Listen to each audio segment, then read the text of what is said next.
السلام علیکم ورحمۃ اللہ لا حول ولا قوۃ الا باللہ حسبنا اللہ ونعم الوکیل یا حی یا قیوم برحمتک استغیث لا الہ الا انت سبحانک انی کنت من الظالمین ربنا آتنا من لدنک رحمہ وہیئ لنا من امرنا رشدا اللہم صل علی محمد وعلى آل محمد وأصحاب محمد وأزواج محمد وأمة محمد أجمعين إلى يوم الدين آمين.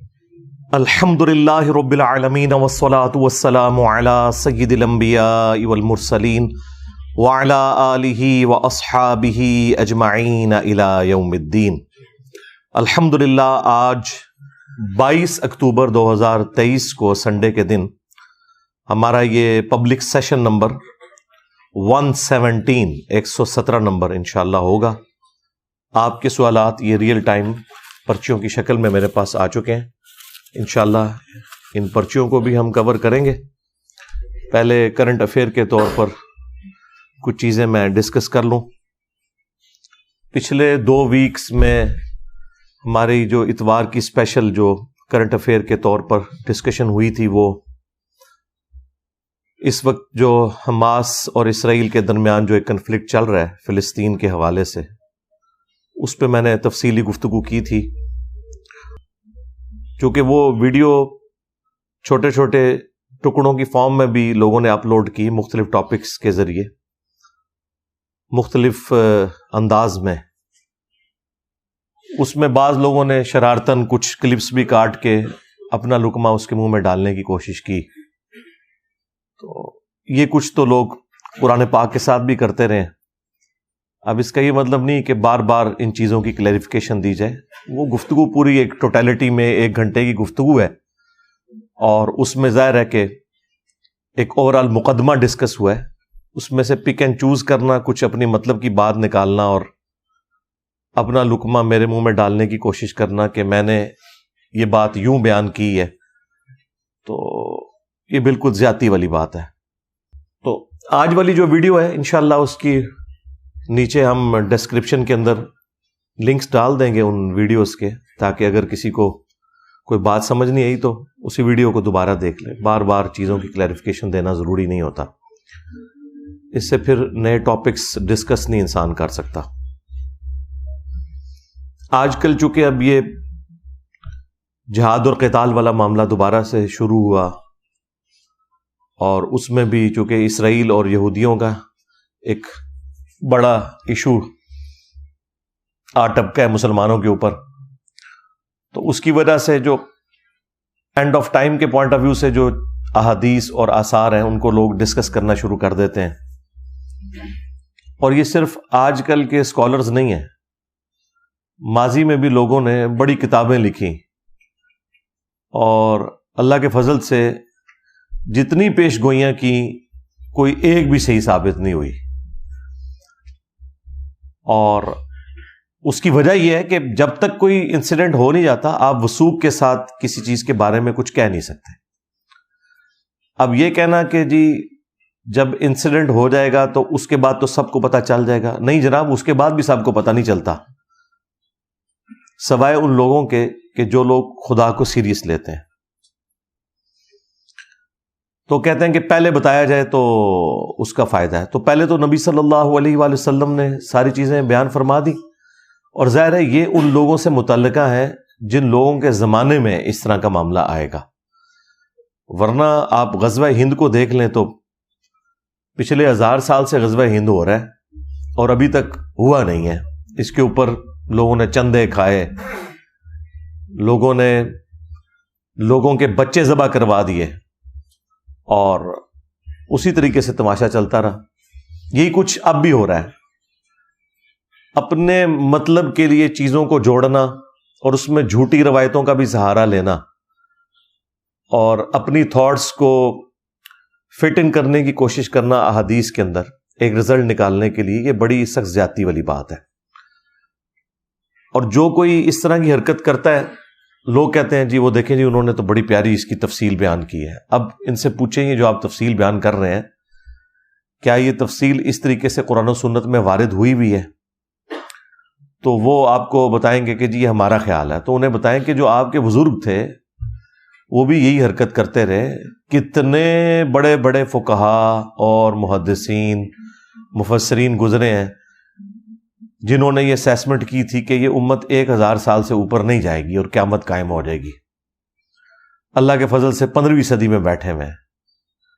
تو کم از کم آج کل کے جو تخمینہ لگانے والے لوگ ہیں ان کی یہ اخلاقاً ذمہ داری ہے کہ اپنے ان بزرگوں کو کم از کم جھوٹا ڈکلیئر کریں. اگر جھوٹا نہیں کہہ سکتے احتراماً تو یہ تو کہیں کہ ان کے تخمینے غلط تھے. تو پھر ہم یہ کہیں گے کہ اگر آپ کے بابوں کا یہ حال تھا تو تسی تو شاہی کوئی نہیں. ہاں تو یہ والی حرکتیں کرنا مجھے بھی مختلف لوگ ویڈیوز مختلف سکالرز کی بھیج رہے ہوتے ہیں. اب میں نام نہیں لیتا چونکہ آپ لوگوں کو پتہ ہے کہ یہ کون سے سکالرز ہیں جو یہ اس قسم کی تباہ آزمائی کر رہے ہوتے ہیں. تو وہ کہتے ہیں نہیں جواب دیں. بھائی جواب تو ہوتا ہے جب کوئی بات قرآن و سنت سے کرے. جو بندہ اپنا تخمینہ لگا کے کوئی بات کرتا ہے تو اس کا جواب تو یہی ہے کہ یار یہ قرآن و سنت میں لکھا نہیں ہوا. تو اس سے زیادہ سخت جواب لینا ہے تو پھر لعنت اللہ علی الکاذبین یہی دیا جا سکتا ہے.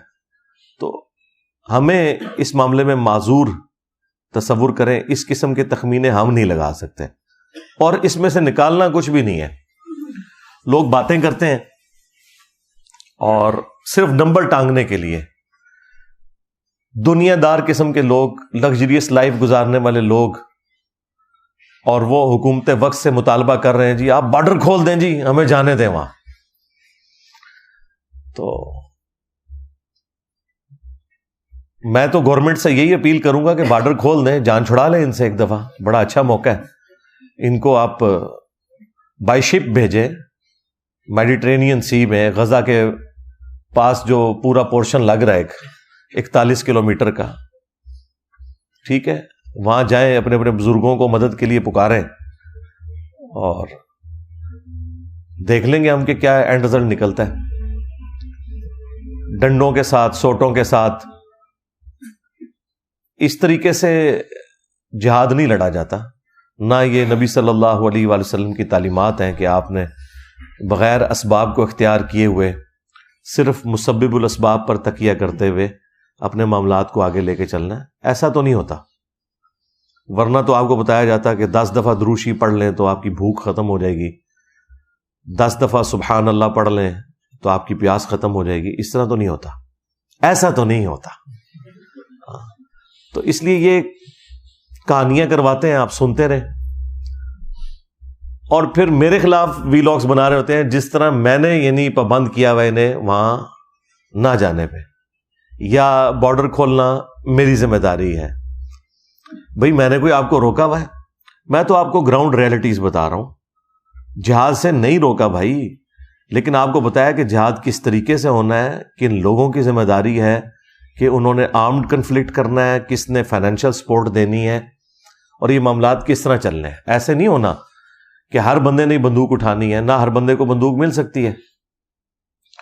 تو ہماری طرف سے جو ان پٹ ہے ہم وہ دیں گے, لیکن یہ والی ان پٹ دینا, جس طریقے کی ان پٹ یہ چاہ رہے ہیں, تو وہ تو ہمیں تو تابوت ہی ارینج کرنے پڑیں گے ان کی لاشیں اٹھانے کے لیے. اس جہاد کو نقصان ضرور ہوگا, اس سے فائدہ کوئی نہیں ہوگا. اور پھر یہ آگے کہہ رہے ہیں انجینئر صاحب روک رہے ہیں. بھائی میں نے کب روکا ہے؟ جاؤ, جان چھوڑو ہماری, سارے پہنچ جاؤ وہاں. میں نے کیوں روکا ہے؟ میں نے تو تب روکا ہو کہ میں نے کسی کو باندھ دیا ہو یا کوئی کرفیو لگا دیا ہو. نہ میں گورنمنٹ کے اندر ہوں, نہ میں اسٹیبلشمنٹ کے اندر ہوں. جائیں بھائی, آپ کو کس نے روکا ہوا ہے؟ آپ لوگ اپنے پولیٹیکل گینز کی خاطر دھرنے دے سکتے ہیں. آپ کیوں نہیں دھرنا دے رہے ہیں آپ بارڈر کھلوانے کے لیے؟ بڑھو نہ جڑیں, کیوں نہیں دے رہے؟ میں نے روکا ہوا ہے, میں نے پابندی لگائی ہوئی ہے. تو بس صرف ایک پوائنٹ سکورنگ کرنے کے لیے. اس میں سے جو اصل چیز نکالنے کی وہ یہ ہے کہ اینڈ پہ انہوں نے آپ کو اپنا اکاؤنٹ نمبر نیچے شیئر کروانا ہوتا ہے کہ جی آپ تو پہنچ نہیں سکتے, ہمیں پتہ ہے, تو ہمارا رابطہ ہو گیا, ہم انشاءاللہ آپ ہمیں چندے دیں, ہم وہاں پہنچا دیں گے. وہاں آپ ذرا مصر کے بارڈر کے اوپر دیکھیں، آلریڈی جو مصر کے لوگوں نے جتنی امداد بھجوائی ہوئی ہے نا، ابھی تو کل رات کو انہوں نے تھوڑا سا بارڈر کھولا ہے اور کچھ 20 کے قریب ٹرک انٹر ہونے دیے ہیں، تو یہاں سے کوئی امداد نہ بھی بھیجے، آلریڈی مصر کے لوگوں نے اتنا کچھ بھیج دیا ہے کہ جتنے لوگ ہیں ان سے کئی گنا زیادہ انہوں نے راشن ان کے لیے اویلیبل کر دیا۔ تو مہربانی کر کے یہاں آپ کسی کو اس طریقے سے چندہ نہ دیں، یہ انہی کے اوپر لگنا ہے، کیونکہ یہ لوگ وہاں پہنچ نہیں سکتے ہیں، نہ پہنچا سکتے ہیں، نہ ان کا پہنچایا ہوا وہاں ایکسیپٹ ہونا ہے۔ وہ آپ کو پتہ ہے، وہ تو مصر کے ساتھ حالانکہ اسرائیل کے بڑے اچھے تعلقات ہیں، اس کے باوجود وہ تو ان کی چیزوں کو بھی بغیر تلاشی کے اندر نہیں جانے دے رہے، کتنا پریشر ہے، اس کے باوجود ان لوگوں کی چیزیں کہاں انٹر ہونے دینی ہے۔ تو یہ کچھ بھی نہیں ہونا، یہ پیسے انہی کی جیبوں میں جانے ہیں، انہوں نے نئی گاڑیاں نکلوانی ہیں، انہوں نے اور پلاٹس خریدنے ہیں۔ تو مہربانی کر کے ہاں ایک ان کے مشورے پہ آپ عمل کریں، وہ بڑا اچھا مشورہ ہے، وہ یہ کہہ رہے ہیں کہ دعا کریں، بالکل اس مشورے کے اوپر آپ عمل کریں، دعا کریں، قنوت نازلہ پڑھیں، ہم خود پڑھ رہے ہیں اتنے دنوں سے قنوت نازلہ، تو یہ کام کرنے کا ہے۔ باقی آپ تفصیلی ویڈیو میری دیکھ لیں تو اس میں آپ کو آئیڈیا ہو جائے گا چیزوں کا۔ قرب قیامت کی جو نشانیاں ہیں نا، یہ ایک الگ سے ایک پورا ٹاپک ہے، اس کے اوپر پوری دنیا میں مختلف اسکالرز تباہ آزمائی کرتے ہیں، ویڈیوز میں بھی، کتابی شکل میں بھی اپنی اسیسمنٹس لگاتے ہیں۔ اب میرے اندر اتنی جرت نہیں ہے کہ میں اس لیول پہ آگے جاؤں، میں صرف ان نشانیوں کے بارے میں آپ کو بتا سکتا ہوں جو پوری ہو چکی ہیں پہلے سے۔ مستقبل قریب میں یا مستقبل بعید کے اندر جو ہونے والی ہیں ان کے بارے میں بتا سکتا ہوں، لیکن پریزنٹ ٹائم میں اس وقت یہ کون سی نشانی پوری ہو رہی ہے یہ بتانا میرے لیے پاسبل نہیں جب تک کہ وہ اسٹیبلش نہ ہو جائے۔ قیامت کی سب سے بڑی نشانی رسول اللہ صلی اللہ علیہ وآلہ وسلم کا دنیا میں آنا ہے۔ صحیح مسلم میں حدیث ہے، امام جعفر علیہ السلام نے اپنے والد امام باقر علیہ السلام سے، اور انہوں نے جابر بن عبداللہ رضی اللہ تعالیٰ عنہ سے روایت کی ہے کہ نبی صلی اللہ علیہ وآلہ وسلم جب کبھی بھی منبر پر تشریف لاتے، آپ کی آواز بلند ہو جاتی، آنکھیں سرخ ہو جاتی، غصے میں اضافہ ہو جاتا، گویا کوئی جرنیل اپنی فوج کو تیار کر رہا ہے۔ یعنی اگریسو سٹائل میں گفتگو کرنا ممبر کی ریکوائرمنٹ ہے۔ ممبر کی ریکوائرمنٹ طارق جمیل سٹائل یا غامدی سٹائل نہیں ہے، بلکہ محمدی سٹائل ہے، جس کے اوپر یا ڈاکٹر اسرار صاحب عمل کرتے تھے یا اللہ کے فضل سے میں عمل کرنے کی کوشش کرتا ہوں۔ اس کے بعد آپ صلی اللہ علیہ وآلہ وسلم فرماتے حمد و صلات کے بعد، فَإِنَّ خَيْرَ الْحَدِيثِ كِتَابُ اللَّهِ وَخَيْرَ الْهَدِيِ هَدْيُ مُحَمَّدٍ صلی اللہ علیہ وآلہ وسلم وَشَرَّ الْأُمُورِ مُحْدَثَاتُهَا وَكُلَّ مُحْدَثَةٍ بِدْعَةٍ وَكُلَّ بِدْعَةٍ ضَلَالَةٍ وَكُلَّ ضَلَالَةٍ فِي النَّارِ۔ یہ صحیح مسلم میں بھی خطبہ موجود ہے، سنن نسائی کے اندر بھی موجود ہے، میں نے کئی دفعہ بیان کیا۔ اس کے بعد آپ فرماتے ہیں کہ میں اور قیامت اس طرح ساتھ بھیجے گئے ہیں جیسا کہ یہ 2 انگلیاں، یعنی نبی علیہ السلام اور قیامت کے درمیان اب کوئی اور فاصلہ نہیں ہے، حالانکہ 1500 سال گزر چکے ہیں۔ اب مجھے بتائیں جب صحابہ کرام یہ بات سنتے ہوں گے تو ان کے دماغ میں تو ہوگا 50 60 نہیں تو 100 سال بعد قیامت آ ہی جائے گی۔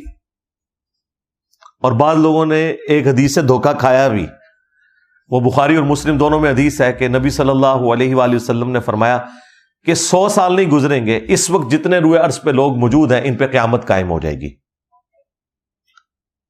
اور وہ غیر مسلم بھی اس حدیث کو بخاری مسلم کی اٹھا کے کہتے ہیں کہ دیکھو تمہارے نبی کی تو خبر غلط نکلی، حالانکہ اس کے کئی ایک طرق موجود ہیں بخاری مسلم میں، اور اس میں ایک طریق کے اندر عبداللہ ابن عمر رضی اللہ تعالیٰ عنہ، حالانکہ وہ 100 سال پورے ہونے سے پہلے ہی شہید ہو گئے 74 ہجری میں، نبی علیہ السلام کی وفات کے بعد 63 ایئرز تک زندہ رہے، ابھی 100 سال پورے نہیں ہوئے۔ یا تو ہوتا نا کہ 100 سال پورے ہو جاتے تو پھر آپ کہیں گے عبداللہ بن عمر نے تعویل کر دی باطل، نہیں، ابھی 40 سال پڑے ہوئے ہیں۔ اور وہ جب یہ حدیث بیان کرتے تھے تو وہ ساتھ بتاتے تھے کہ نبی علیہ السلام نے فرمایا تھا کہ جو اس وقت لوگ موجود ہیں ان پر قیامت قائم ہو جائے گی، مراد یہ کہ یہ قرن ختم ہو جائے گا، یہ زمانہ ختم ہو جائے گا اور اگلی جنریشن سٹارٹ ہو جائے گی۔ آلموسٹ 100 سال کے اندر ایک جنریشن شفٹ ہو جاتی ہے دوسری میں۔ تو عبداللہ ابن عمر نے اپنی زندگی میں بتا دیا تھا کہ نبی علیہ السلام یہ نہیں کہنا چاہ رہے تھے کہ قیامت آ جائے گی، وہ تو واضح موجود ہے بخاری مسلم میں حدیث جبریل جب حضرت جبرائیل علیہ السلام انسانی شکل میں آ کے مختلف سوالات کرتے ہیں، ان میں سے ایک سوال یہ تھا کہ قیامت کب آئے گی، تو نبی علیہ السلام کہہ دیتے ہیں نا 100 سال بعد آئے گی۔ آپ نے فرمایا کہ جو شخص سوال پوچھ رہا ہے نا، جس شخص سے پوچھا جا رہا ہے وہ اس سے زیادہ نہیں جانتا جو کہ پوچھنے والا پوچھ رہا ہے۔ تو انہوں نے کہا یا رسول اللہ نشانیاں بیان فرما دیں، تو آپ علیہ السلام نے کچھ نشانیاں بیان کی، اور یہ حدیث جو ہے یہ مسلم شریف کی پہلی حدیث ہے کتاب الایمان میں، 93 نمبر، 92 تو روایات مقدمے کی ہیں، 93 نمبر روایت یہ ہے، اور یہ حدیث بخاری میں بھی ہے۔ وہاں پہ بھی نبی علیہ السلام کہہ سکتے تھے نا کہ 100 سال بعد آ جائے گی، تو عبداللہ ابن عمر نے بالکل کلیئر کیا کہ یہ صحابہ کا قرن ختم ہو جائے گا، زمانہ ختم ہو جائے گا، اور وہ ایگزیکٹلی ہوا ہے۔ آخری صحابی ابو طفیل عامر بن واثلہ رضی اللہ تعالیٰ عنہ، جو شیعان علی میں سے تھے اور جنگ صفین میں مولا علی کے ساتھ رہے، مولا علی سے حدیثیں بھی روایت کی، یہ آخری صحابی ہیں جو دنیا سے گئے نبی علیہ السلام کی وفات کے 100 سال کے بعد، آلموسٹ 110 ہجری کے اندر۔ آپ علیہ السلام کی وفات 11 ہجری کے سٹارٹ میں ہوئی ہے، اور یہ 110 ہجری میں فوت ہوئے ہیں ابو طفیل عامر بن واثلہ رضی اللہ تعالیٰ عنہ۔ وہی صحابہ کا قرن، یعنی وہ زمانہ 100 سال میں ختم ہو گیا، یعنی صحابہ کرام اور ان کے زمانے کے لوگوں کے اوپر قیامت قائم ہوگی، کیونکہ مرتے ہی قیامت شروع ہوگی نا ان کی۔ اس سے مراد وہ بڑی قیامت نہیں ہے۔ تو آپ ایمانداری سے بتائیں، جب صحابہ کرام یہ سنتے ہوں گے کہ یہ 2 انگلیاں جیسے ساتھ بھیجی گئی، تو ان کے دماغ میں کیا آتا ہوگا؟ 100 سال نہیں تو 150 200 سال ان کے دماغ میں بھی تھا کہ 1500 سال تو ہم گزار چکے ہیں، ابھی پتہ نہیں اور کتنے گزرنے ہیں۔ تو نبی علیہ السلام کا دنیا میں تشریف لانا یہ خود قیامت کی نشانیوں میں سے ایک نشانی ہے۔ پھر نبی علیہ السلام کی مبارک زندگی میں کچھ نشانیاں ہیں قیامت کی، ایک کا ذکر تو قرآن میں بھی ہے، سورۃ القمر کا سٹارٹ، اقتربت الساعہ وانشق القمر، قریب آ گئی قیامت اور چاند 2 ٹکڑے ہو گیا۔ اس کانٹیکسٹ میں بخاری مسلم میں حدیث ہے کہ نبی علیہ السلام کے لیے نشانی کے طور پر اللہ تعالیٰ نے چاند کو 2 ٹکڑے کر دیا تھا، اور وہ ہیرا پہاڑ کے دائیں اور بائیں ہوا اور پھر جڑ گیا۔ تو قرآن نے اس واقعے کو قیامت کی نشانی بتایا، اور یہ نشانی کب پوری ہوئی؟ نبی صلی اللہ علیہ وآلہ وسلم کی مبارک زندگی میں۔ تو اس سے آپ کا دماغ کھل جانا چاہیے کہ کسی نشانی کا آ جانا یہ اس چیز کی دلیل نہیں ہے کہ بس قیامت آئی کہ آئی، اس کا علم اللہ تعالیٰ کے ساتھ خاص ہے۔ اور قرآن میں یہ ٹاپک جگہ جگہ آیا ہے کہ اے نبی آپ سے قیامت کے بارے میں پوچھتے ہیں، قل انما العلم عند اللہ وانما انا نذیر مبین، اے نبی تم فرما دو کہ اس کا علم تو اللہ کے ساتھ خاص ہے، اور میں تو نہیں ہوں مگر ڈر سنانے والا۔ تو قیامت کا علم یہ اللہ تعالیٰ کے پاس ہے کہ وہ کب آنی ہے، لہٰذا یہ ویلاگ ضرور دیکھا کریں، محظوظ ہوا کریں، اس میں سے نکلنا کچھ بھی نہیں ہے، سیدھی سی بات ہے۔ باقی جو نشانیاں ہیں وہ الحمدللہ میں نے تفصیل کے ساتھ بیان کی ہیں، لیکن جو کچھ آپ نکالنا چاہتے ہیں نا وہ میں کبھی بھی نکال کے نہیں دوں گا، نہ میری جرت ہے کہ میں اللہ اور اس کے رسول سے آگے بڑھنے کی کوشش کروں عز وجل وصلی اللہ علیہ وآلہ وسلم۔ بخاری اور مسلم دونوں میں حدیث ہے، تمہاری اس وقت کیا شان ہوگی کہ جب عیسیٰ ابن مریم تم میں عادل حکمران کی حیثیت سے نازل ہوں گے، صلیب کو توڑ دیں گے، خنزیر کو قتل کر دیں گے، جزیہ موقوف کر دیں گے، یعنی سب لوگ اسلام قبول کر لیں گے، اور مال کی ریل پیل ہوگی۔ یعنی نبی صلی اللہ علیہ وآلہ وسلم نے مستقبل کی یہ خبر دے دی کہ عیسیٰ ابن مریم نے اس دنیا میں اترنا ہے۔ عیسیٰ ابن مریم کے بارے میں امت کا یہ اجماعی عقیدہ ہے، سنی ہو شیعہ ہو، کہ انہوں نے قیامت سے پہلے اس دنیا میں تشریف لانا ہے، اور اپنے زمانے میں اللہ تعالیٰ نے انہیں زندہ آسمانوں پہ اٹھایا تھا۔ اس حوالے سے میں نے تفصیلی ویڈیو ریکارڈ کروائی ہوئی ہے، میں آج اس تفصیل میں نہیں جاؤں گا ورنہ ٹاپک اور طرف نکل پڑے گا۔ ایک اور حدیث ہے بخاری اور مسلم میں کہ قرب قیامت میں جب عیسیٰ ابن مریم دجال کے خلاف قتال کریں گے اور مسلمان ان کے ساتھ ہوں گے، تو اگر کسی پتھر یا درخت کے پیچھے بھی کوئی یہودی چھپا ہوگا میدان جنگ میں، یہ عام حالت میں یہ بات نہیں ہے، تو وہ پتھر اور درخت بھی بول اٹھے گا اے مسلم میرے پیچھے یہودی ہے اسے قتل کر دو، سوائے غرقد کے درخت کے جو کہ یہودیوں کا درخت ہے۔ غرقد ایک جھاڑی نما درخت ہے لیکن انتہائی گھنا وہ درخت ہوتا ہے، اس میں انسان چھپ جائے تو وہ نظر نہیں آتا، وہ پناہ دے گا یہودیوں کو، باقی اور کوئی چیز پناہ نہیں دے گی۔ اور یہ بات ہو رہی ہے میدان جنگ کی، عام حالت کی یہ بات نہیں ہے کہ مسلمانوں نے یہودیوں کو قتل کرنا ہے یا یہودیوں نے مسلمانوں کو قتل کرنا ہے۔ تو اس میں واضح الفاظ ہیں یا مسلم۔ تو مجھے بتائیے جب تک مسلمان ہو نہیں جاتا، یعنی وہ بریلوی، دیوبندی، اہل حدیث، شیعہ اس قسم کی فرقہ واریت کی لعنت سے باہر نہیں نکلتا، اس وقت تک آپ کس طرح یہ ایکسپیکٹ کر سکتے ہیں کہ عیسیٰ ابن مریم آ جائیں یا امام مہدی علیہ السلام آ جائیں اور دجال والا معاملہ ہو؟ اس طرح تو نہیں ہوگا۔ ورنہ اگر مہدی جو ہے وہ سنی میں آئے تو شیعہ نے نہیں ماننا، شیعہ میں آئے تو سنیوں نے نہیں ماننا، اور خدا نہ خواستہ اہل حدیث میں آ گئے تو باقیوں نے کہنا ہے یہ انگریزوں کا ایجنٹ ہے۔ ٹھیک ہے، تو یہ آپ کو پتہ ہے بڑے اچھے طریقے سے۔ اس کا مطلب ہے کہ جس طریقے سے دجالی نظام ویلکم کہے گا نا دجال کو، اسی طریقے سے ایک مسلم نظام بھی ہوگا جو امام مہدی علیہ السلام کو ویلکم کہے گا، جو سنی شیعہ کی تفریق سے بالا تر ہوگا۔ ابھی فی الوقت تو اس طرح کے آثار آپ کو نظر نہیں آ رہے، اگرچہ اس طرف معاملہ چل پڑا ہے اللہ کے فضل سے۔ ہمارے اس پلیٹ فارم کی برکت سے کتنی بڑی تبدیلی آئی ہے، دنیا میں ہر جگہ ایسے لوگ ہیں جو یہ آواز بلند کر رہے ہیں فرقہ واریت کے خلاف، لیکن بہرحال اس میں ٹائم لگے گا۔ تو اس سے پہلے تو امام مہدی کو تو بھیج کے قتل کروانے والی بات ہے، 500 کے قریب جعلی مہدی تو قتل ہو چکے ہیں ابھی تک، تو وہ تو غیبی مدد ہوگی اس امام کے ساتھ، اور ظاہر ہے اسی صورت میں کہ جب اکثریت مسلمانوں کی انہیں لیڈرشپ کے اوپر ایکسپٹ کرے گی۔ اس وقت تو آپ کے سامنے ساری فرقہ واریت ہے۔ تو اس طرح کی جو احادیث ہیں ان کے ساتھ یہ والا جو پہلو جڑا ہوا ہے نا، اس کے اوپر محنت کرنے کی ضرورت ہے۔ ویسے لوگوں کو خوابوں کی دنیا میں رکھنا اور یہ کہنا کہ مسلمان بالکل یونائٹ ہے، ایسا تو نہیں ہے، آپ کو بھی پتہ ہے کیا صورتحال ہے مسلمانوں کی۔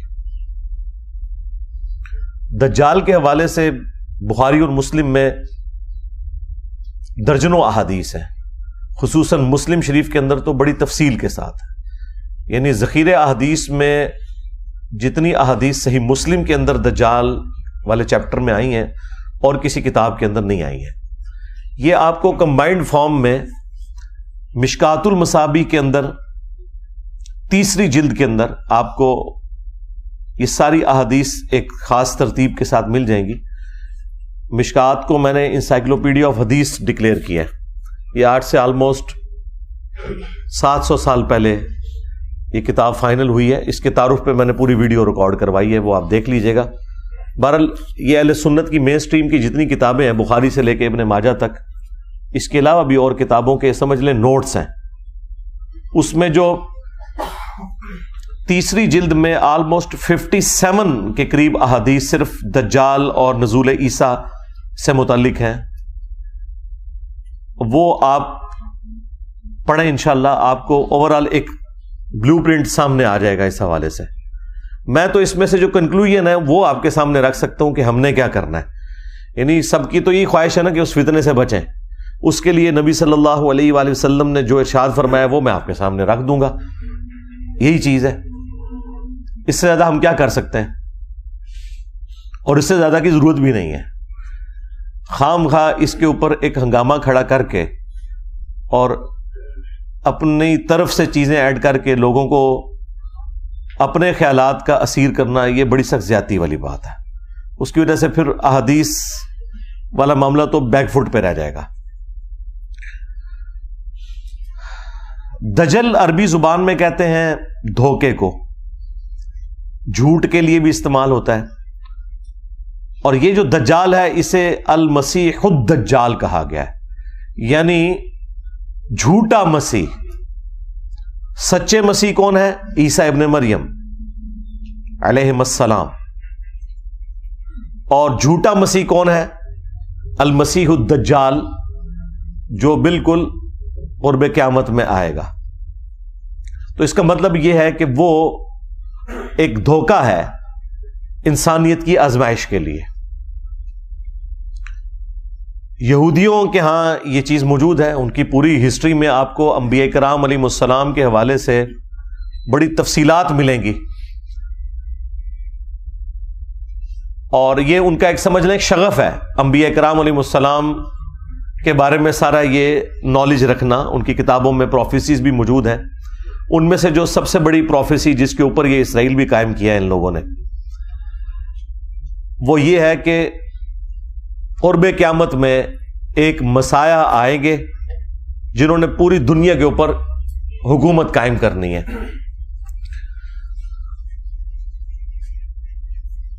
وہ مسایہ آ کے چلے بھی گئے, لیکن انہوں نے انہیں دجال کہا, نعوذ باللہ, آؤٹ آف ویڈ لاک کہا, گالیاں دی, سن آف مین کہا عیسیٰ ابن مریم کو. اللہ تعالیٰ نے ان کی جان بخشی کی اور انہیں زندہ آسمانوں پہ اٹھا لیا. اب قرب قیامت میں جب دجال آئے گا تو یہ اس کو اپنا وہ مسیح مان لیں گے, اور پھر اس کو قتل کرنے کے لیے عیسیٰ ابن مریم کو اللہ تعالیٰ دنیا میں بھیجیں گے. لہذا یہ جو پرسنالٹیز ہیں یہ دو ہیں. ایک عیسیٰ مسیح ہے جو اوریجنل مسایہ ہے, اور ایک ہے مسیح الدجال جو جھوٹا مسیح ہے, جسے ہم دجال کہتے ہیں. یہودیوں کا لیڈر وہ مسیح ہوگا جو دجال ہے, اور مسلمانوں کا اور کرسچنز کا لیڈر, کیونکہ کرسچنز بھی اسلام قبول کر لیں گے. یہ اب الگ سے ایک ٹاپک ہے. میں آج عیسیٰ ابن مریم والے ٹاپک کو ڈسکس نہیں کر رہا, ورنہ 1 گھنٹہ اس کے لیے الگ چاہیے. وہ آپ میری ویڈیو دیکھ لیں تفصیل کے ساتھ, حیات مسیح اور نزول مسیح علیہ السلام. میں دجال کے ٹاپک کو فی الوقت ٹچ کر رہا ہوں. تو یہ عیسیٰ ابن مریم اسے قتل کریں گے. وہ تفصیلی احادیث موجود ہیں بخاری اور مسلم کے اندر. میں چند ایک احادیث کور بھی کر دوں گا آج انشاءاللہ تعالی. بہرحال اس میں ہمارے لیے جو نبی صلی اللہ علیہ وآلہ وسلم نے ارشاد فرمایا وہ صحیح مسلم کے اندر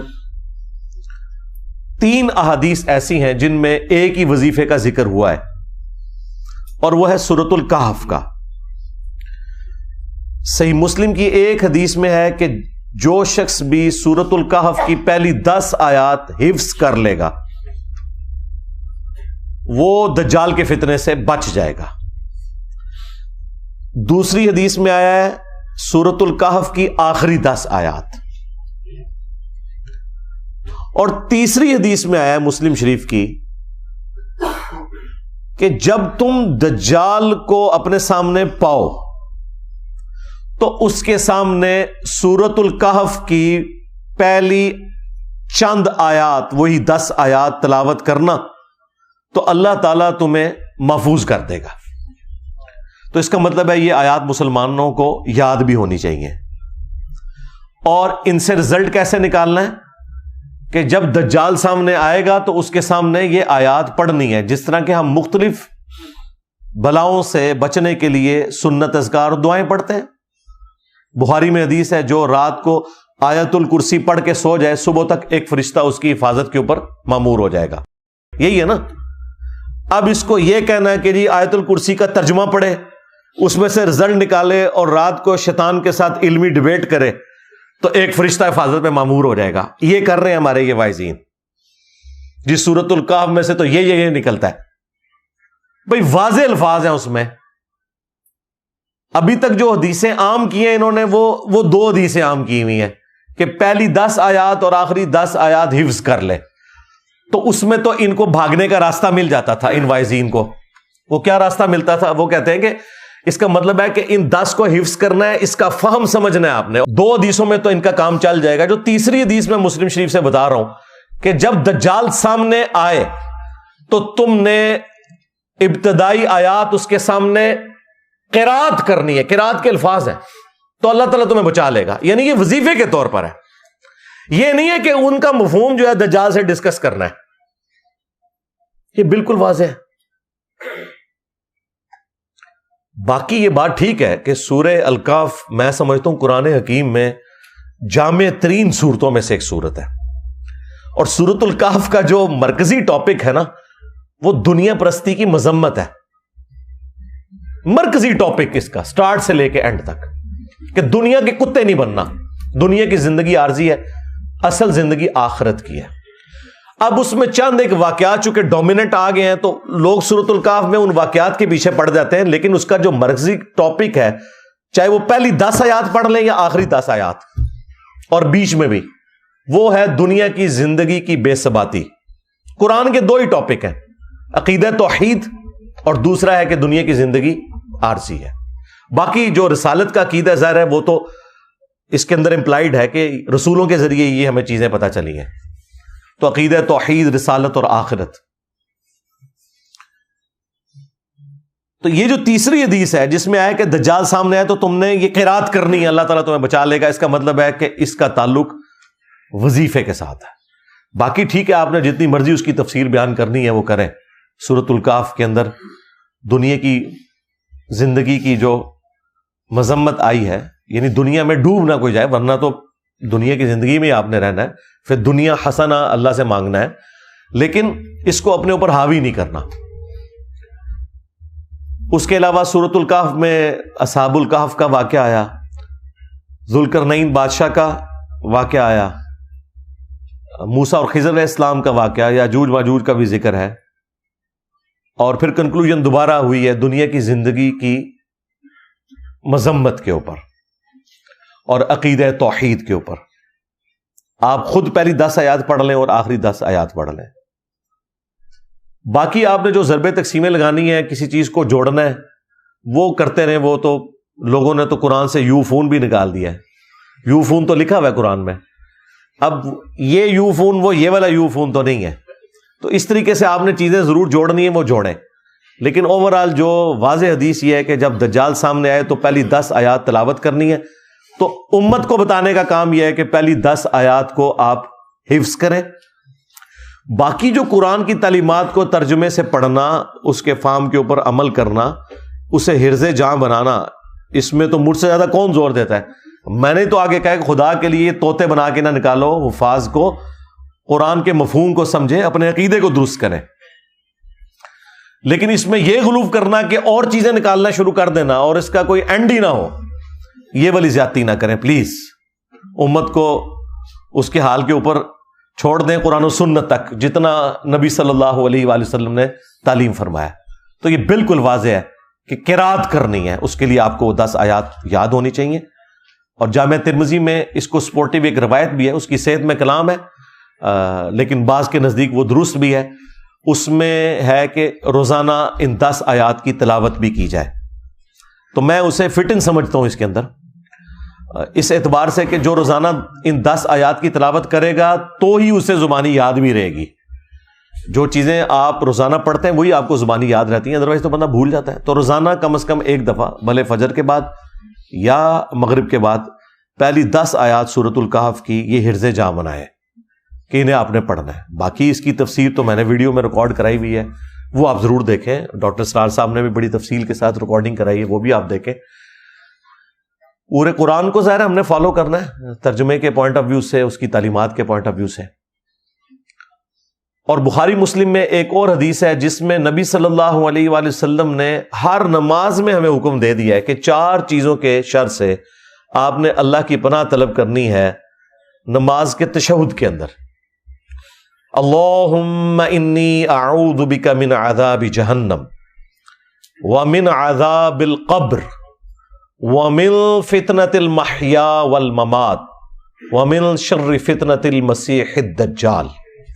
یعنی جہنم کے عذاب کے اگینسٹ, قبر کے عذاب کے اگینسٹ, زندگی اور موت کے فتنے کے اگینسٹ, اور جھوٹے دجال کے فتنے سے بچنے کے لیے ہر نماز کے تشہد میں آپ نے یہ دعا مانگنی ہے.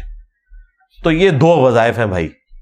سورۃ الکہف کی پہلی 10 آیات روزانہ پڑھیں, یاد کریں, اور خدا نہ خواستہ کبھی دجال کا سامنا ہو جائے تو اس کے سامنے اس کو آپ تلاوت کریں تو اللہ تعالیٰ آپ کو محفوظ رکھے گا.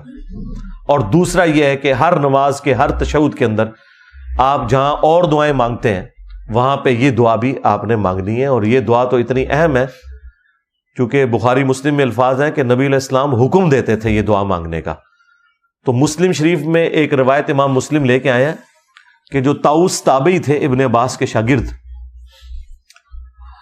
ان کو یہ پتا چلا کہ ان کے بیٹے نے تشہد میں یہ دعا چھوڑ دی ہے، تو انہوں نے اسے بلا کے کہا کہ یہ دعا تشہد میں مانگو ورنہ اپنی نماز ہی دوبارہ پڑھو.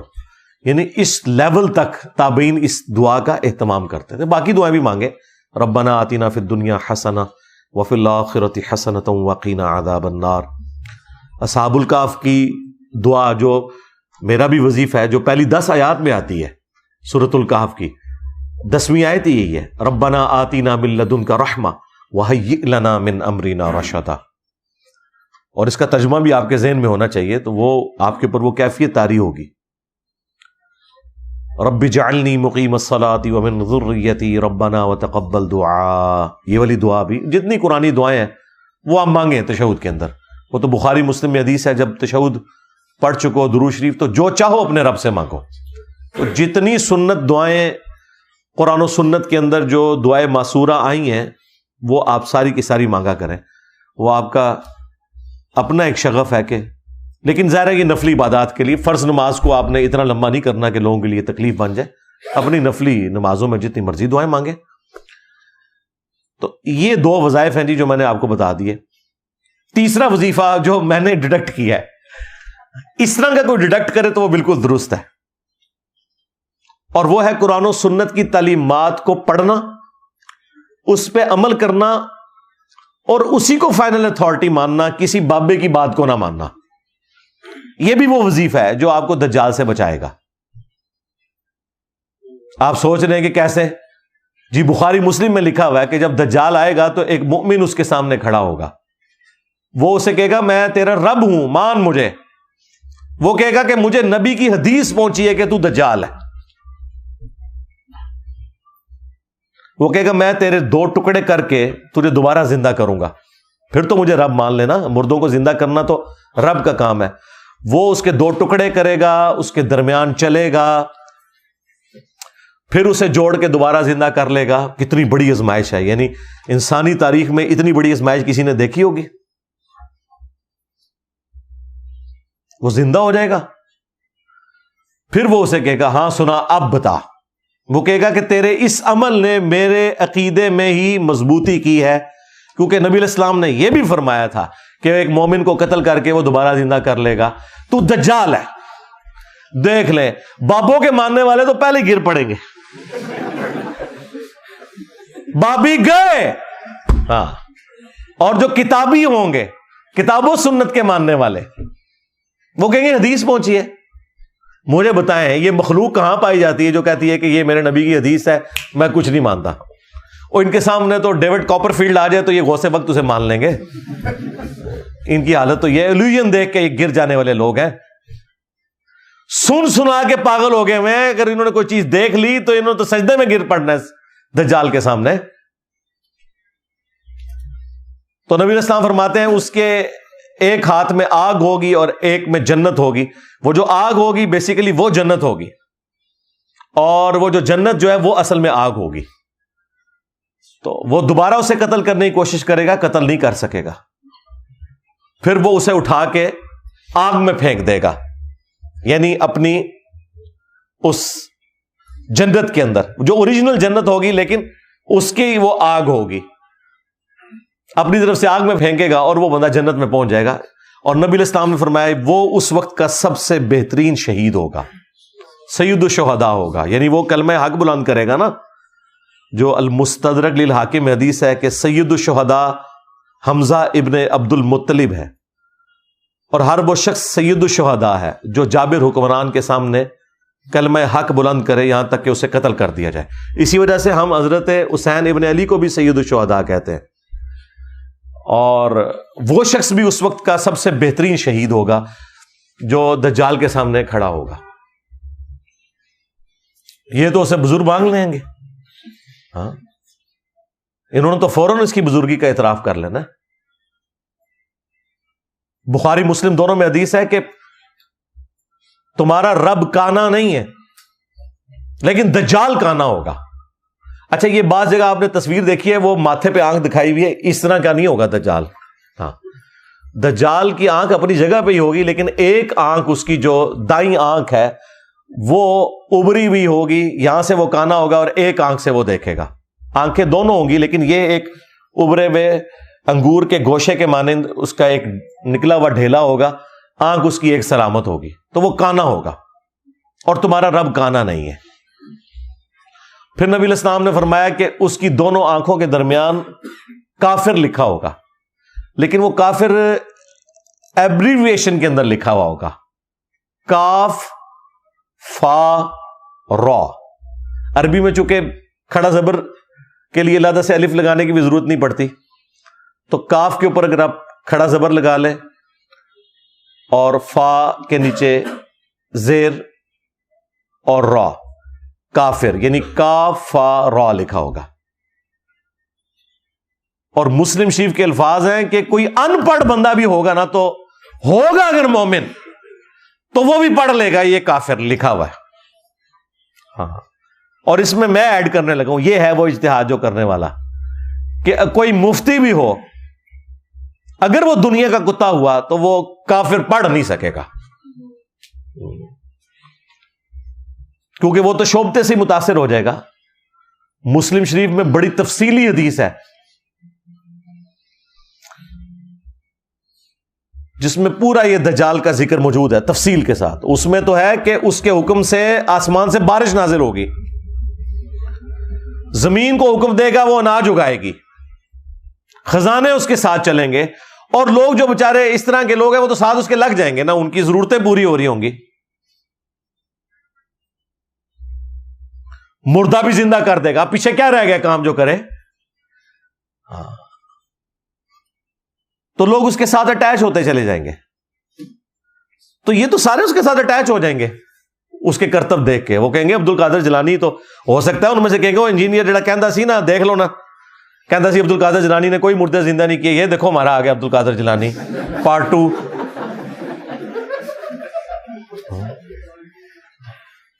ان لوگوں کی کوئی حالت ہے جن کو آپ قرآن اور حدیث دکھائیں یہ لوگ ماننے کے لیے تیار نہیں ہوتے. انہوں نے وہ کافر بھی پڑھ کے بھی اس کی تعویل کر جانی ہے. ہو سکتا ہے کاف سے وہ کشف سمجھ لیں، ہاں، فا سے فیض سمجھ لیں، ہاں، اور را سے روحانیت سمجھ لیں. تو بچے گا وہی بھائی جس کا یہ نعرہ ہوگا کہ میرے نبی عیسیٰ ہے ہی کوئی نہیں، تیرے بابے تے شاہ ہی کوئی نہیں، تیرا بابا دجال تے شاہ ہی کوئی نہیں. تو جو کرتبوں سے متاثر ہونے والے لوگ ہیں وہ تو گئے، سیدھی سی بات ہے. بچے گا وہ جو قرآن و سنت پہ چلنے والا ہوگا، ہاں انشاءاللہ تعالی. باقی نبی صلی اللہ علیہ وآلہ وسلم کی جو تفصیلی احادیث ہیں وہ آپ مشکات سے خود پڑھ لیں. اس میں ایک تمیم داری والی وہ جساسہ والی حدیث بھی ہے، جو ایک سمندری سفر کے دوران ایک جزیرے پر انہوں نے دجال کو زنجیروں میں جکڑا ہوا دیکھا تھا، اور پھر نبی علیہ السلام کو پوری تفصیل بیان کی. آپ علیہ السلام نے باقاعدہ صحابہ کرام کو جمع کر کے کہا کہ دیکھو میں نے جو نشانیاں بتائی تھیں اس کو اللہ تعالیٰ نے وہ دکھایا بھی ہے. اور ابن سیاد کے حوالے سے بھی مسلم شریف میں احادیث موجود ہیں، بخاری میں بھی ہے.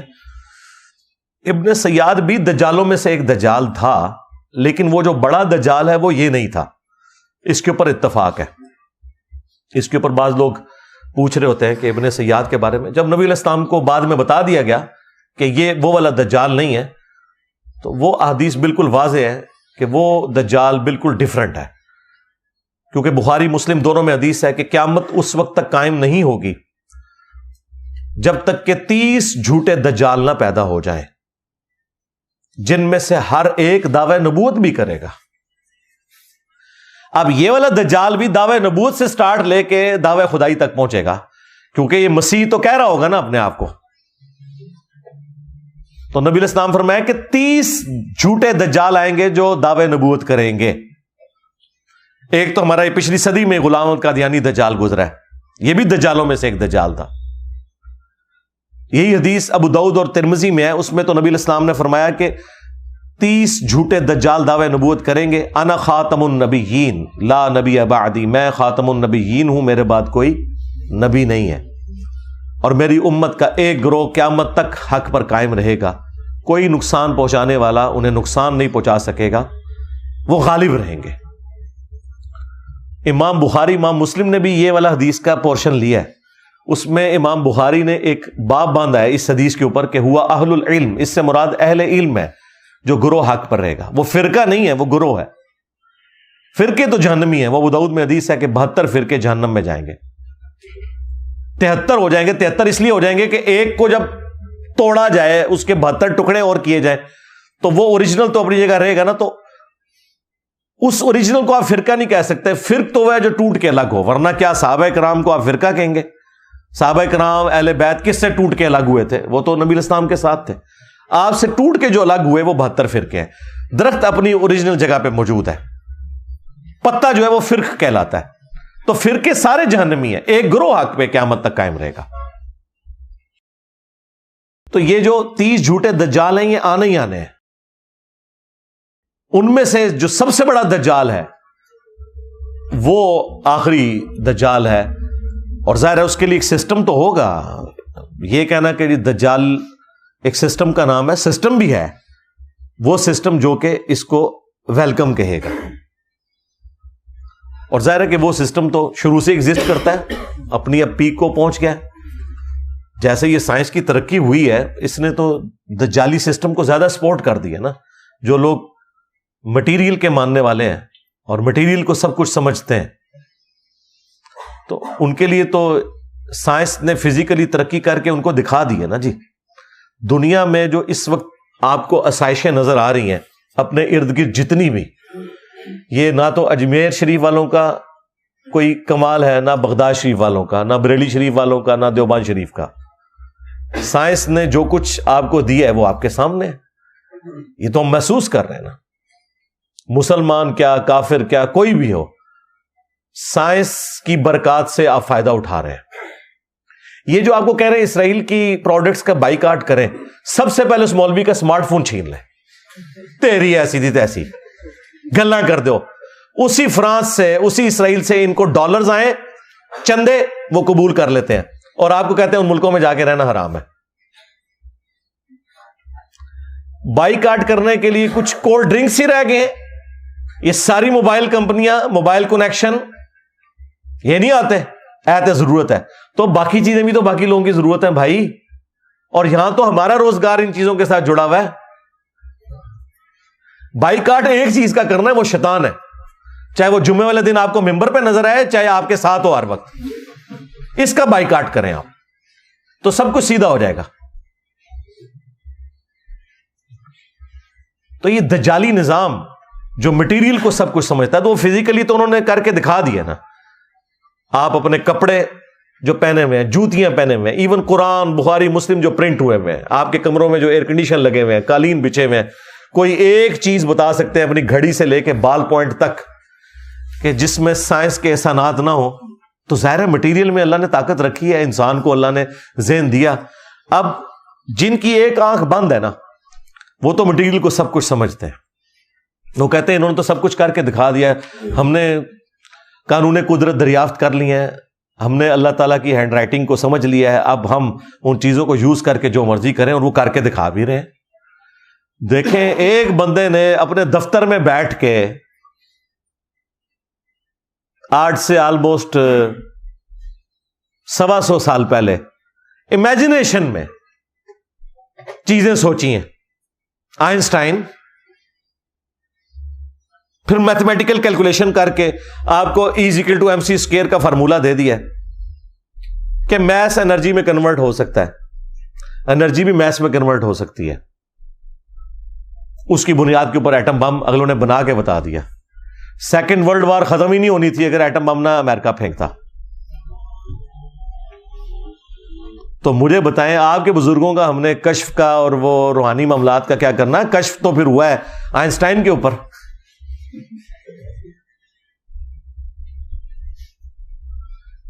اس کی صرف جو کیلکولیشن ہے نا، جو اس فارمولے تک پہنچنے کے لیے اس نے جتنا میتھمیٹیکل ورک کیا ہے، وہ ہم کسی غوث وقت کے سامنے رکھتے ہیں، وہ صرف اس کو پڑھ کے بتا دے کہ ہوا کیا ہے۔ سمجھانا تو دور کی بات ہے، صرف ریسائٹ کر دے کہ لکھا کیا ہوا ہے۔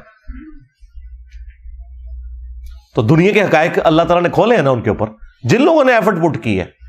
یہ اللہ تعالیٰ نے ایک اپنی سنت رکھی ہوئی ہے. تو سائنس نے ہماری زندگی آسان کر کے دکھا دیا، اور اس چیز نے پھر لوگوں کو دھوکے میں مبتلا کر دیا.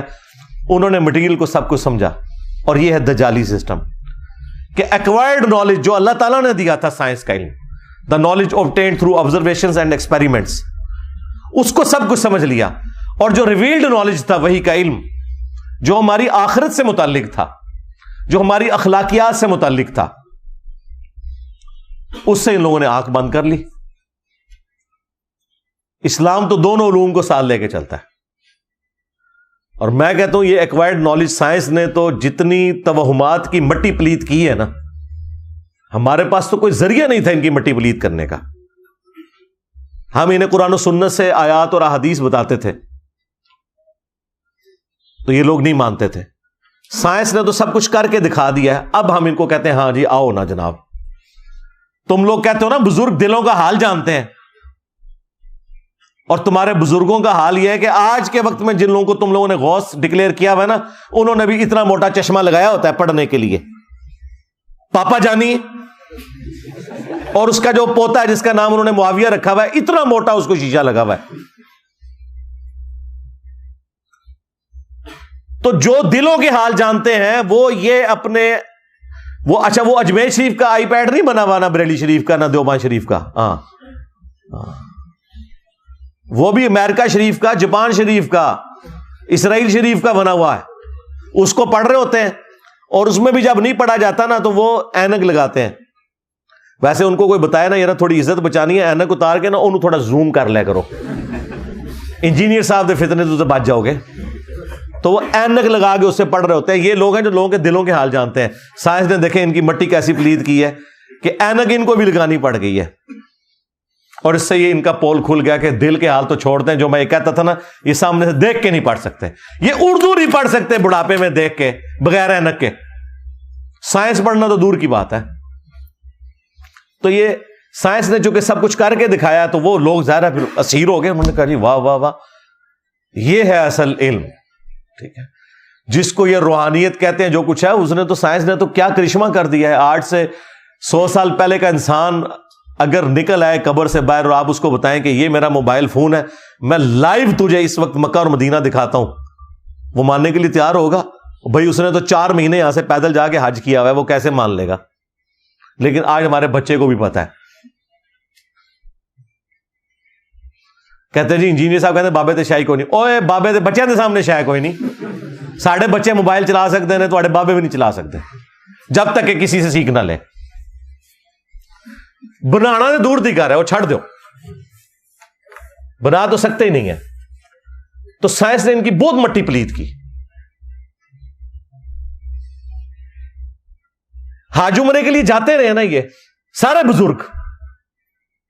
تیل تو 1960 میں گوروں نے ہی نکالا ہے. ان سے پوچھے جب تم مکے مدینے حج کے لیے جاتے تھے تیل کیوں نہیں تمہیں نظر آیا؟ تسی تو 7 زمینہ تھلے ویکھدے سو. جی انجن روک لیا جی بابا جی نے، انجن بڑھایا نہیں روکیا. لیاؤ کڈو کہڑے بابے جے انجن روک کے دسن، چڑھائیے انجن تھوڑے بابے ہوتے. انجن روک لیا، اندازہ بھی ہے ان کو.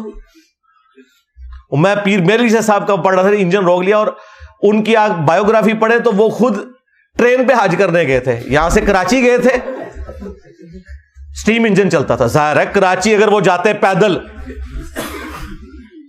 اس کی بجائے ٹرین پہ، اور وہاں سے پھر بحری جہاز میں گئے تھے. انجن روک لیا جی. تو سائنس نے تو کچھ نہیں چھوڑا میں کہتا ہوں جی ان کا.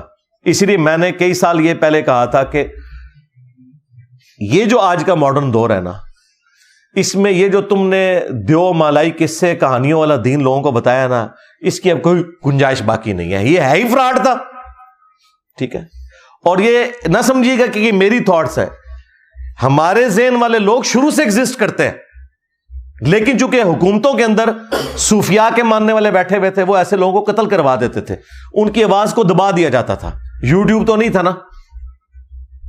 آج آپ امیجن کریں انٹرنیٹ یوٹیوب نہ ہوتا تو آپ لوگ یہاں بیٹھے ہوتے. دنیا کے کونے کونے سے آ کے یہاں پہ لوگ مجھے مل کے جاتے ہیں. یہ ایک چھوٹے سے کمرے میں یہ آواز دفن ہو جانی تھی. یہ تو اللہ تعالیٰ نے ایک فیصلہ فرمایا ہے کہ ٹھیک ہے صحیح بات لوگوں تک پہنچے. ادروائز شروع سے لوگ یہ ایسی باتیں کرتے تھے, انہیں گستاخ کہہ کے, کبھی باغی کہہ کے, کبھی یہود و نصارہ کے ایجنٹ کہہ کے یہ لوگ مروا دیتے تھے. لیکن حقیقت یہ ہے کہ باتیں انہی کی قرآن و سنت میں نکلتی ہیں. جو یہ کہتے ہیں وہ کوئی نہیں نکلتا. کہتے ہیں جی نکلتا ہے, دیکھیں جی وہ تخت بلقیس آ گیا تھا. اچھا جی تخت بلقیس آ گیا تو رفع الیدین کرنا چھوڑ دئیے. کوئی رفع الیدین شروع کر دے نا, اسے کہتے تخت بلقیس آ گیا سی. بھائی تخت بلقیس دا رفع الیدین نال کے تعلق. تو میں تو ان کو پھر للکارا ہے کہ ٹھیک ہے یار چھڑ دو, اسٹیچو آف لبرٹی امریکہ کا لاؤ مارگلا ہلز کے اوپر رکھو. کیڑا بابا جے لے آؤ بابا کے 2 بار, میں مان لاں گا. ہاں تخت بلقیس والا واقعہ وہ ہم مانتے ہیں. بھائی عیسیٰ ابن مریم نے مردوں کو اللہ کے عزت سے زندہ کیا, ہم مانتے ہیں. تمہارے عبد القادر جیلانی کے بارے میں جھوٹ بولو گے وہ نہیں مانیں گے. ورنہ میں کہتا ہوں جی میں بھی مردے زندہ کرتا ہوں, چلو یہ کیا کہیں گے, آگے سے کہیں گے نا کر کے دکھا. تو تسی نہیں کر کے دکھانا, جھوٹے ہو. یہ میرے نیچے وہ تخت ہے, میں کہتا ہوں جی میں لے کے آؤں جی پلک جھپکنے سے پہلے, چلو منو. کیا کہیں گے, لے آ کے دکھاؤ. یہی بات جب ہم کرتے ہیں کہتے ہیں جی دیکھو مندے ہی نہیں. تو کوئی اصول ہے آپ کا جس کے اوپر آپ کھڑے ہوئے؟ تو یہ جو دجالی نظام ہے نا, صرف مٹیریل میں بیس کرنا, اس کے پیچھے ہمارے جو مذہبی توہمات ہیں نا ان کا بھی بہت زیادہ دخل ہے. جب آپ یہ کہیں گے کالی بلی راستہ کاٹ دے تو یہ نحوست ہے. آپ کو یہ بتایا جائے کہ زلزلہ جو ہے وہ اس لیے آتا ہے کہ وہ ایک گائے نے ایک سینگ کے اوپر زمین اٹھائی ہوئی ہے, جب دوسری پہ شفٹ کرتی ہے زلزلہ آتا ہے. آپ کو جب یہ بتایا جائے کہ آپ کے گھر کی منڈیر کے اوپر کوا اگر زور سے بولے تو یہ مہمان کے آنے کی نوید ہے. آپ کو بتایا جائے کہ جوتی پہ جوتی چڑھ جائے تو کہ مہمان آئے گا. میری تو روزانہ جوتی پہ جوتی چڑھتی ہے, میں نیڑے نہ لگن دینا کسی نو. مہمان دے آنا دور دی گل ہے, سفر لکھا ہوا ہے. جوتی پہ جوتی چڑھ جائے تو سفر لکھا ہوا ہے. یہ کہانیاں بنائی ہوئی ہیں انہوں نے.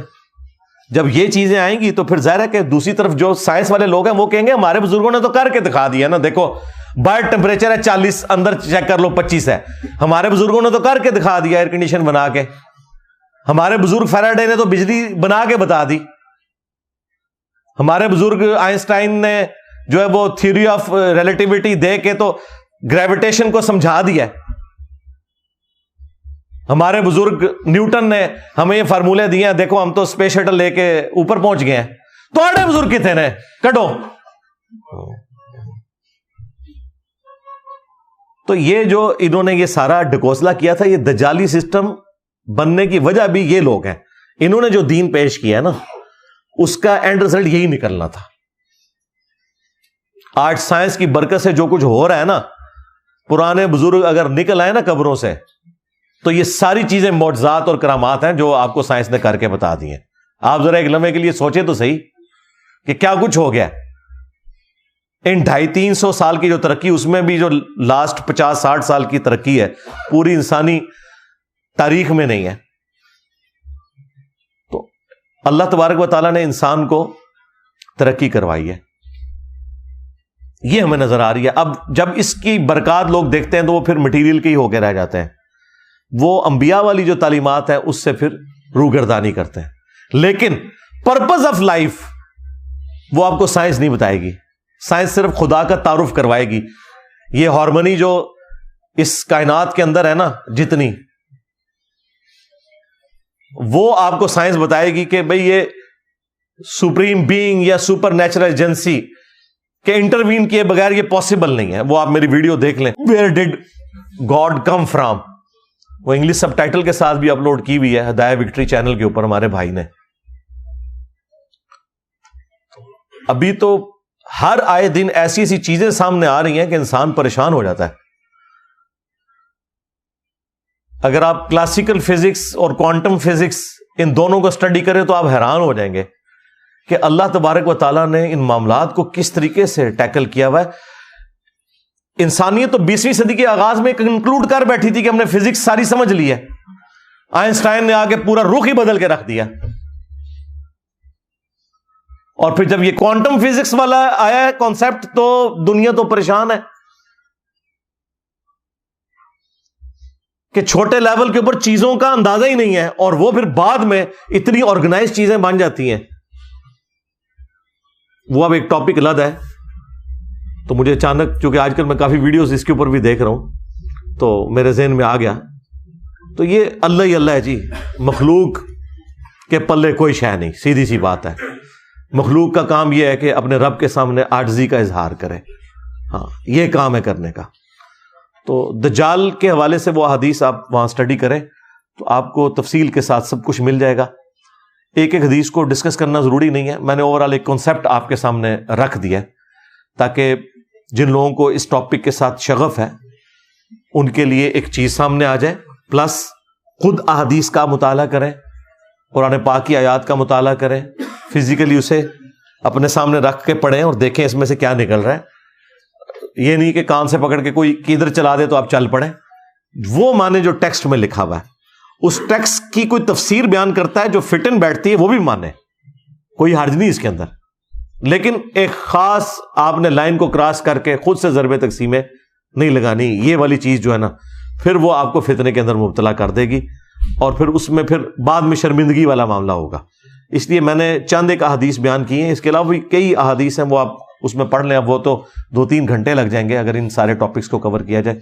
میں نے ایک اجمالاً، چونکہ آج کل یہ ٹاپک ڈسکس ہو رہا ہے اور لوگ ہمیں بھی کہہ رہے ہوتے ہیں جی بولو جی بولو، لو جی پھر ایسی ہے بولے جائے. ہاں لو سامو. ہاں صلو علی محمد و آل محمد، اللہم صلی علی محمد وعلی آل محمد واصحاب محمد وازواج محمد وامت محمد اجمعین الی یوم الدین آمین.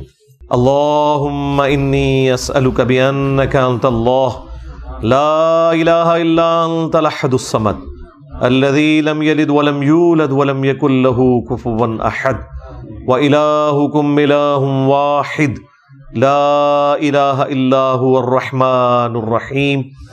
الف لام میم. اللہ لا الہ الا هو الحی القیوم.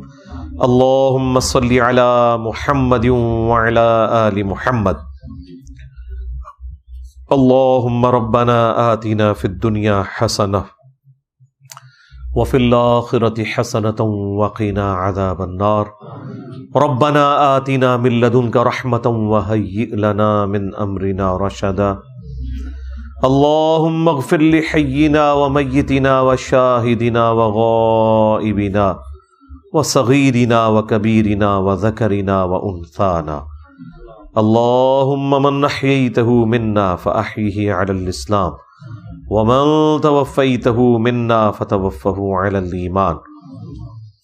اے اللہ، جن جن بھلائیوں کا سوال تیرے محبوب صلی اللہ علیہ وآلہ وسلم نے تجھ سے کیا، ہمارے حق میں، ہمارے ماں باپ کے حق میں، ہمارے بیوی بچوں کے حق میں، پوری امت کے حق میں قبول و منظور فرما.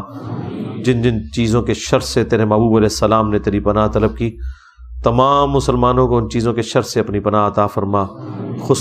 بالخصوص فلسطین کے مسلمان، کشمیر کے مسلمان، انڈیا، چائنا، افغانستان، یمن، عراق، شام، پاکستان، جہاں کئی مسلمان کس پرسی کی زندگی گزار رہے ہیں، اے اللہ یہ کافروں کے خلاف برسر پیکار ہیں، غیب سے ان کی عزت، آبرو، جان و مال کی حفاظت فرما. اے اللہ، حاضرین کے دلوں میں جو جو نیک اور جائز دعائیں ہیں قبول منظور فرما. حاضرین کے جو چھوٹے بڑے رشتہ دار فوت ہو چکے مغفرت فرما، جو بیمار ہیں انہیں شفائے کلی عطا فرما. یہ تمام دعائیں تمام مسلمانوں کے حق میں قبول منظور فرما. ہمارے ملک پاکستان کی خیر فرما، اندرونی اور بیرونی خطرات سے محفوظ فرما. سبحان ربک رب العزت عما یصفون وسلام علی المرسلین والحمد للہ رب العالمین.